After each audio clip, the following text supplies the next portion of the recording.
ketika Anda memilih mazhab Syafi'iyah, Anda berani mengkultuskan Imam Syafi'i dan merendahkan tiga mazhab yang lain? Berani? Berani. Oh tidak, tidak. Oh tidak.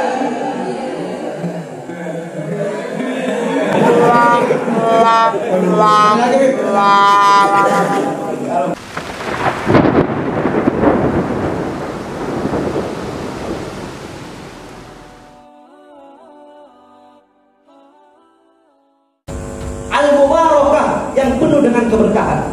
Apakah ayat tersebut berarti Allah mengkultuskan Ka'bah, dan apakah berarti tempat-tempat yang lain tidak berkah? Jawab. Apakah Allah mengkultuskan Ka'bah? Terus apakah itu berarti tempat-tempat yang lain tidak berkah? Allah mengkultuskan Ka'bah dan yang lain pun. Ini kan pertanyaan saya nyambung sama pernyataan si Kiai tadi. Allah tidak mengkultuskan. Allah tidak mengkultuskan. Nah, terus apakah dengan adanya ayat itu, berarti tempat-tempat yang lain tidak berkah?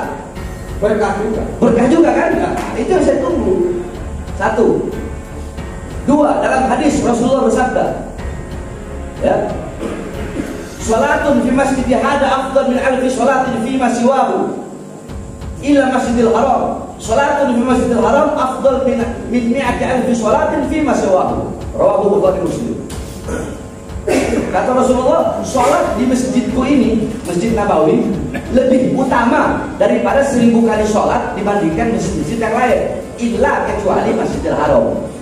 Sholat di Masjidil Haram itu lebih utama daripada 100.000 kali sholat dibandingkan dengan masjid-masjid yang lain. Pertanyaannya, apakah Rasulullah mengkultuskan Masjidil Haram? Tidak. Tidak. Terus pertanyaannya, apakah dengan Rasulullah lebih mengutamakan Masjidil Haram, bukan berarti, apakah berarti masjid-masjid yang lain tidak boleh sholat, tidak boleh beribadah? Tidak. Tidak. Terus ayat yang tadi tentang keturunan Nabi tadi, tentang Ahlul Bait, yang 2 ayat tadi, apakah ayat itu hanya boleh dibaca oleh kiai saja? Tidak. Karena kalau Habib yang baca, nanti disangkanya si Habib itu mengkultuskan dirinya. Tidak. Paham nggak maksudnya? Ya, siap. Apakah ayat itu hanya boleh dibaca oleh kiai saja? Tidak. Para Habib nggak boleh baca ayat itu. Boleh sehingga kalau dibaca nanti disangkanya mengkultuskan diri. Boleh dibaca. Baik. Kayu gahru, saya bilang, Bahar bin Smith berkata, kayu gahru lebih mahal dari kayu-kayu yang lain. Apakah berarti saya mengkultuskan kayu gahru? Tidak. Apakah berarti kayu-kayu yang lain tidak berharga? Tidak. Saya bilang, batu jamrud lebih mahal, berlian lebih mahal dari batu-batu yang lain. Apakah saya mengkultuskan berlian? Tidak. Apakah berarti batu-batu yang lain tidak bernilai? Bernilai juga. Bernilai juga. Tadi air Zam-Zam, saya bilang, air Zam-Zam itu lebih barokah daripada air-air yang lain. Air hujan barokah, tapi air Zam-Zam lebih barokah. Apakah saya mengkultuskan air Zam-Zam? Tidak. Hah? Tidak. Tidak. Ya. Terus apakah ketika saya berkata seperti itu berarti kita tidak butuh minum kepada air-air yang lain? Harus Zam-Zam saja? Butuh juga. Nah, apakah ketika saya berkata Habib Rizik dalam ceramah saya hanya Habib Rizik, hanya Habib Rizik, hanya Habib Rizik, apakah berarti saya mengkultuskan Habib Rizik terus merendahkan ulama Kiai Habib yang lain? Tidak. Itu kalimat. Saya tanya kepada Anda, sudah cukup? Nah, tidak. Saya tanya kepada Anda, mazhab Anda apa? Mazhab saya Syafi'iyah. Apakah ketika Anda bermazhab Syafi'iyah terus Anda berani mengatakan bahwasanya 3 mazhab yang lain itu tidak lebih bertakwa daripada Imam Syafi'i? Berani Anda berkata seperti itu? Tidak. Tidak berani. Apakah ketika Anda memilih mazhab Syafi'iyah, Anda berani mengkultuskan Imam Syafi'i dan merendahkan 3 mazhab yang lain? Berani? Oh tidak, tidak. Sekali lagi, Mazhab Anda mazhab Syafi'i. ya. Mazhab Syafi'i. Kan kita punya 4 mazhab. Ya. Anda mazhab Syafi'i. Ya. Ya kan? Nah, ketika Anda memilih Syafi'i sebagai mazhab Anda, apakah Anda berani mengatakan bahwa 3 mazhab yang lain ini, Hanafi, Maliki, Hambali, apakah Anda berani berkata tidak lebih bertakwa daripada Imam Syafi'i karena Anda memilih Imam Syafi'i? Tidak. Tidak. Iya itu jawabannya. Ya. Ya. Berarti Anda lebih berakal dan pemahaman Anda lebih luas daripada profesor, doktor, kiai yang telah mengatakan bahwasanya ceramah saya mengkultuskan diri sebagai Habib dan hanya menonjolkan Habib Rizik. Betul yang Anda bilang tadi, bahwasanya orang yang punya pemikiran sempit dan pemahaman ilmu yang dangkal sehingga hanya mengira-ngira dan berkata seperti itu. Sekarang yang terakhir, Anda tahu kenapa kok iblis itu dimasukkan iblis dilaknat oleh Allah? Kesombongan. Sebelumnya iblis itu apa? Jadi pemimpin para malaikat bukan? Hah? Sekali lagi gitu.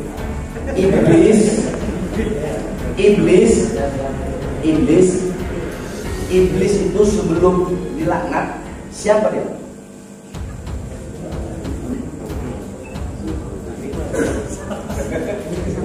Baik. Malaikat juga.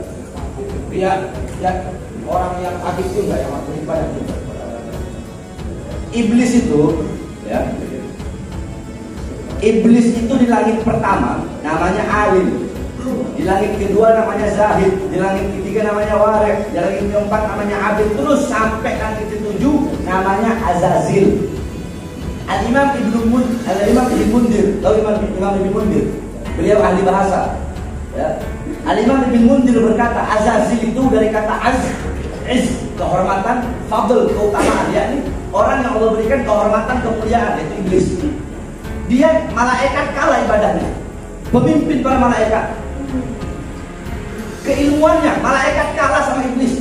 Tapi kenapa iblis dilaknat oleh Allah? Iblis dilaknat oleh Allah hanya gara-gara 1 kali pembangkangan atas perintah Allah bersujud kepada Nabi Adam. Padahal iblis tahu yang suruh itu Allah, bukan enggak? Iblis tahu enggak yang nyuruh Allah? Saya tanya, jawab. Iblis tahu enggak kalau yang nyuruh sujud itu Allah? Ya. Tahu kan? Ya. Sebagaimana si kiai ini tahu ayat-ayat Quran tadi. Ini saya kasih Anda. Si kiai-kiai tadi tahu ayat Quran itu. Sebagaimana iblis tahu perintah Allah sujud kepada Adam. Tapi karena hasudnya iblis, makanya ada maqalah, ya. Inna awwala maksiatin fil sama al-hasad wa awwalu maksiatin fil dunya al-hasad. Maksiat pertama di langit itu hasud, dan maksiat pertama di bumi itu hasud. Di langit hasudnya iblis, di bumi hasudnya si Qabil. Ya. Karena hasudnya iblis, riaknya iblis, sombongnya iblis, sehingga dia mengabaikan perintah Allah yang menyuruh sujud kepada Nabi Allah Adam, padahal dia tahu Allah yang telah memberikan dia kedudukan yang tinggi di sisinya. Nah, inilah yang banyak diikuti, ya, yang banyak diikuti oleh orang-orang karena pemahaman yang sempit sehingga menafikan apa-apa yang ada dalam Al-Quran yang telah jelas-jelas nyata. Karena apa? Hasud, sombong, dan riaknya. Bagaimana pendapat Anda? Iya, tidak, ya. Jadi kalau tadi pengacara ngomong, Anda banyak ngeluarin dalil. Anda ngomong, Anda nggak ngeluarin dalil. Masya Allah. Apa yang sudah bisa saja jadi hilang.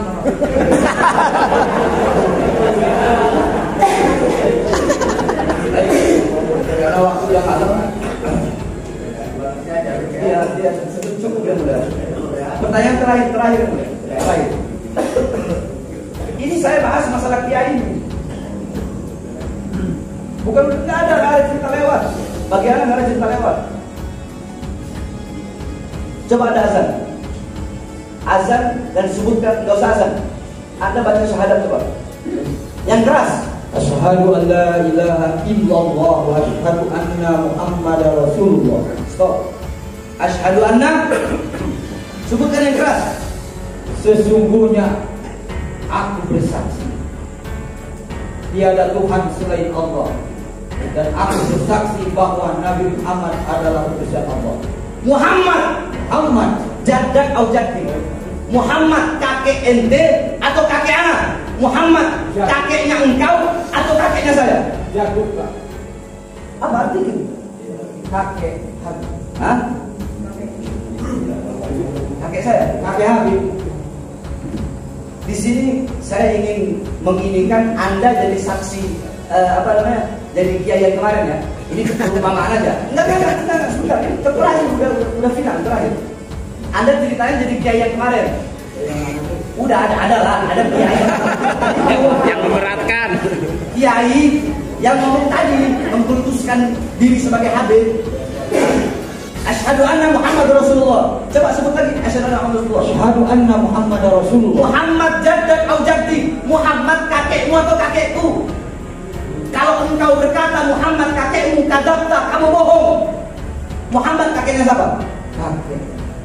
Kalau engkau mengakui Muhammad kakekku, kenapa engkau bisa berani menjadi saksi yang memberatkan, menjadi saksi yang ingin memenjarakan anak sebagai cucu kakek yang ente bilang mengaku sebagai umat Nabi Muhammad SAW? Itu adalah khutbah anak punya kakek Al-Imam Ali Zainal Abidin di hadapan Yazid. Ketika Yazid sudah kacau balau, Yazid bilang azan untuk menghentikan khutbahnya, untuk menghentikan pernyataan Imam Ali Zainal Abidin. Tiba-tiba ketika khutbah, ketika azan sampai dia asyhadu anna Muhammadar Rasulullah. Apa kata Yazid? Apa kata Imam Ali Zainal Abidin? Ya Yazid, Muhammad jaddak au jaddi. Yazid, Muhammad kakekmu atau kakekku? Lau qulta Muhammad jaddak kadzabta faqad kafarta. Kalau kau bilang Muhammad kakekmu, maka engkau telah berdusta dan engkau keluar dari agamamu. Walau qulta Muhammad jaddi, dan kalau engkau berkata Muhammad kakekku, kenapa engkau penjarakan aku? Kenapa engkau bunuh ayahku? Kenapa engkau potong leher ayahku? Padahal engkau mengaku sebagai umat kakekku. Itu khutbah Imam Ali Zainal Abidin punya kakek yang Anda bawakan sekarang, yang antum Anda perumpamakan sebagai kiai. Terima kasih.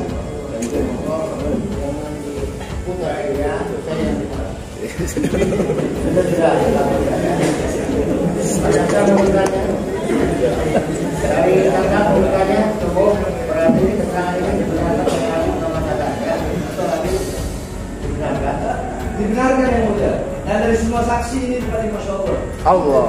Karena era masuk penjara pada nama saya. Yang mulia, saya satu aja penasaran yang mulia.